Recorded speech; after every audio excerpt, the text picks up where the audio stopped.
Pride Month is not over yet, y'all, so I have a list of books that I think everybody should read this month.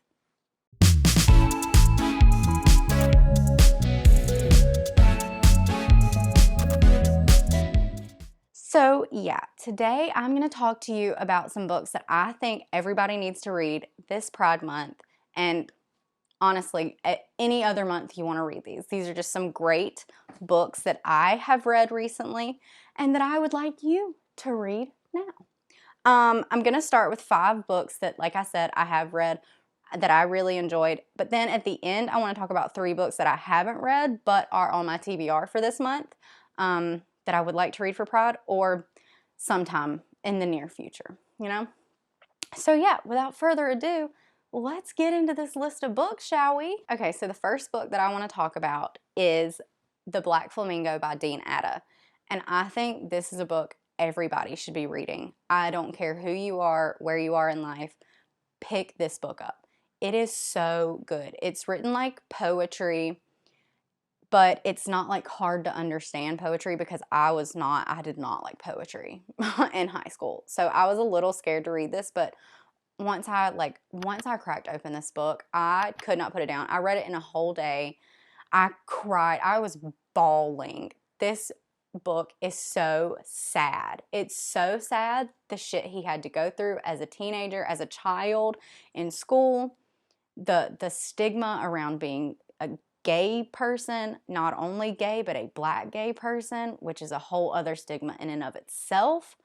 So we're following Michael, and it's his life up into, I think, pretty much his early adult. I read this a while ago, but we follow him throughout I believe his early adult life. But the part that really got me was his childhood and his experiences in high school. You know, there's a part where he is playing with his sister's Barbies, just as a child, wanting to play with her Barbies. And everybody around him is like, that's disgusting. You shouldn't be playing with, those are girly things. Like, you should be playing with manly toys and boy things. But flip side, his sister starts playing with his toys and everybody praises her. Oh, she's so adventurous. How inquisitive of her to want to be playing with those toys and not girl toys. So why is it different for him and not her? It doesn't make sense. And then the things that his classmates would do to him as a high schooler or things that they said, this book was amazing. It was so good. I think everybody needs to read this, please. So the next one I'm going to talk about is one that I know everybody and their mother has heard of. If you're on Book Talk or BookTube regularly, you've heard about this book, and it's for good reason. That's The Song of Achilles by Madeline Miller. I read this last year, and it was so good. The first Madeline Miller book I read, I think it's one of her first books, I believe. Oh my God, it's so good. I won't lie, Achilles, he's annoying. He is a little brat, okay? But Patroclus, you know I'm gonna mess it up. You know I'm gonna mess that name up. He deserves so much better. He was my favorite part of the book, Patroclus. I love him so much. So, you know, obviously, Song of Achilles. This is about Achilles and his life, and mostly about the Trojan War and things that happened during the war and their relationship at the war, going through the fucked up shit that happened during the war, as, you know, war times have. The people that they captured, you know, killing people's families and stuff, like all of that. But you also get to see like the beginning is where it really had me. Like their growing relationship when they were young and in their teen years. Oh, it was so cute. And then Achilles turned into an asshole. So, you know, there's that. But I did really enjoy this book, so I put it on my list. All right, the next one is another mythology book, but Norse mythology, and that is The Witch's Heart. And I will say, this is like, it probably isn't even, I don't even know if this is like put out there as an LGBT book, but it is sapphic. It's a little bit of a slow burn sapphic book. But this was a really fun read. I knew nothing about Norse mythology. Like, honestly, I picked this up because I've been on a witch kick. Any book with witches in it right now, for whatever reason, I'm going to read it. So I picked up The Witch's Heart, had no clue what it was about. And it's about Hungerboda, this witch, and Loki, the Norse god Loki, and their relationship having kids. But it's also about Hungerboda's friends that she meets and the things that take place with these friends and her life. And it's like, this book has everything in it. Heartbreak, backstabbing, sapphic. It's so good. It's so good. I really enjoyed this book. It had everything I needed in it. So I definitely think you should read this one. The next to last one that I have read, this one is a weird one. Okay, if you don't do weird, if you don't do I need to think a lot about these books before I read them or while I'm reading, probably don't read this. And that is Bunny by Mona Awad. This book is a ride. It is a ride from start to finish. You open this book and I swear 90% of the way through you're like, what is happening?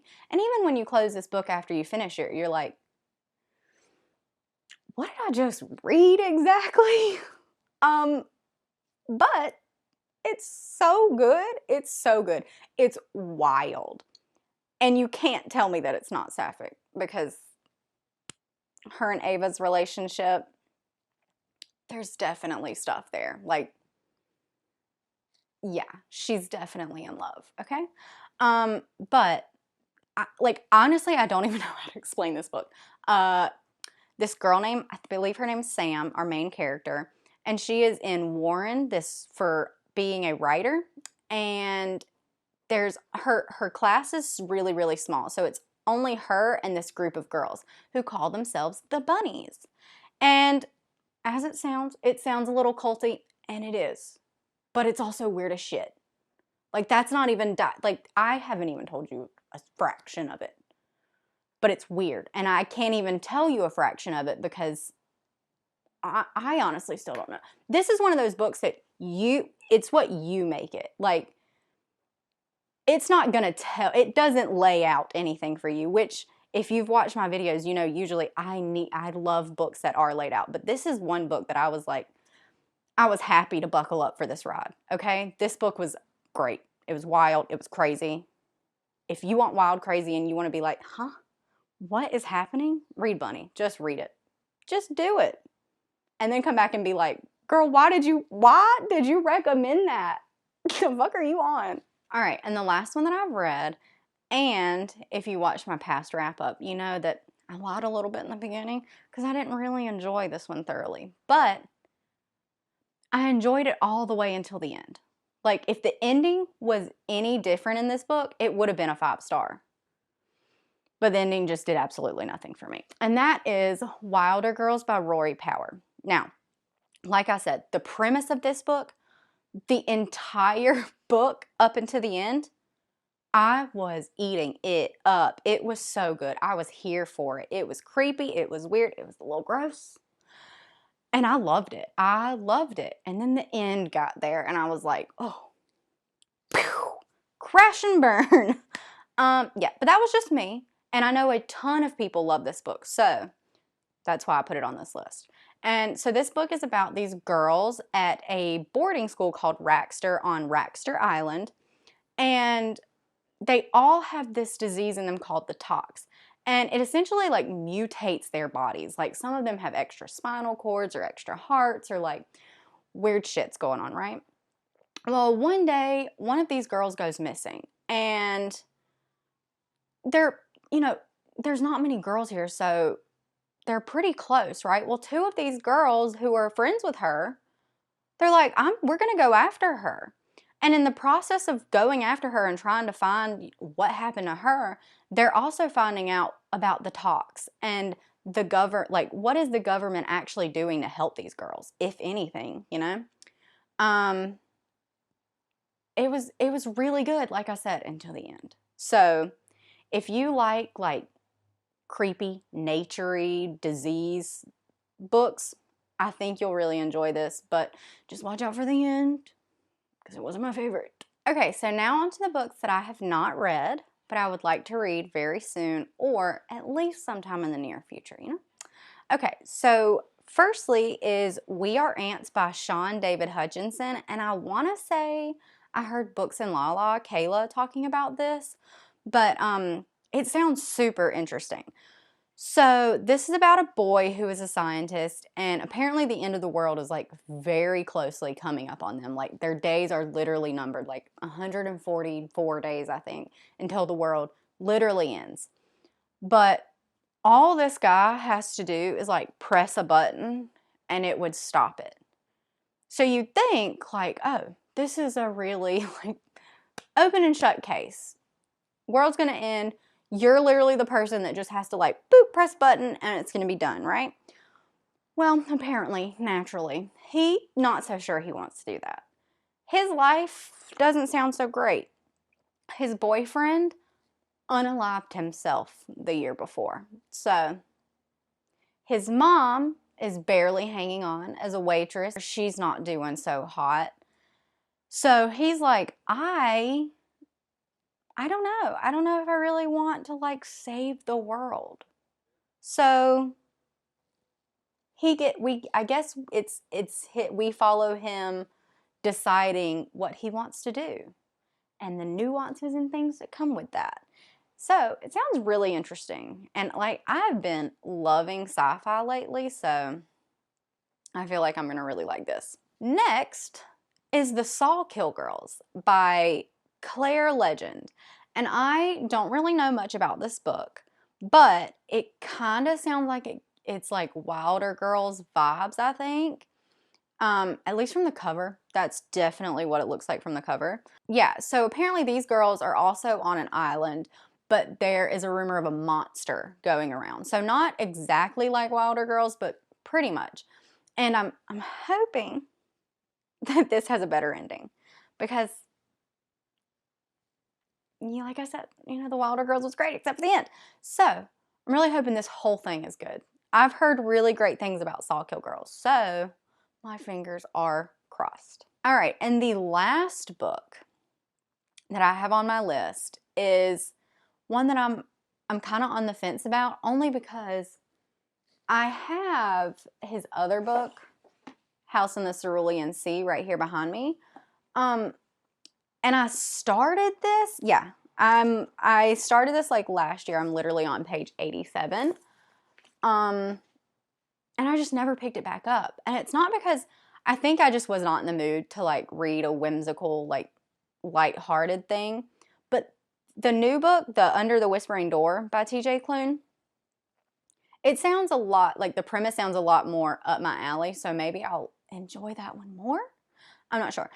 But anyways, Under the Whispering Door is about Wallace, who has died unexpectedly, I believe.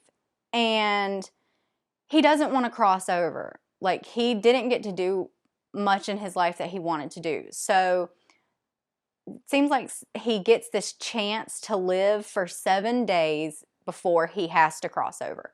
So in these 7 days, he has to live his life to the maximum. And that's really all I know. It sounds really good. It sounds really interesting. I feel like I'll like this one. I still really want to read this one because everybody talks so highly about this too, and it looks so cute. I don't know. I have been in like a horror, thriller, sci-fi thing lately, so I just haven't wanted to pick this back up. But I do have both of those on my list. So that is it for this video. If you have any, oh, I feel like I got a cat hair on my nose. If you have any LGBT books that I did not mention in this book that you know that are really good, please let me know because I'm always here for a good book, especially if it's horror. If you have a good LGBT horror book, comment it, please, because I'd love to know. So yeah, I hope you enjoyed this. And if you did, please give me a like and subscribe. I would greatly appreciate it. So yeah, have a great day or night or whatever time it is. Bye.